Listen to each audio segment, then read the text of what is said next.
नास्ति शिवसमो देवो नास्ति शिवसमं व्रतं नास्ति शिवसमज्ञानं नास्ति शिवसम तपः.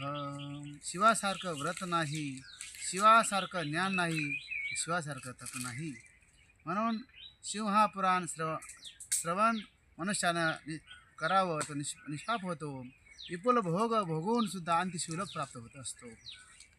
राजसूय यज्ञाने किंवा 100 अग्निष्ठ होमाने जे पुण्य केलं होतं, जे पुण्य केलं होते ते पुण्य मनुष्य त्या श्रवणाने प्राप्त होत असतं आणि मनुष्य हा रुद्रस्वरूप होत असतो, यात संशय नाही. कारण पुराण श्रवण करणाऱ्याच्या चरणी सर्व तीर्थ वास करत असतात.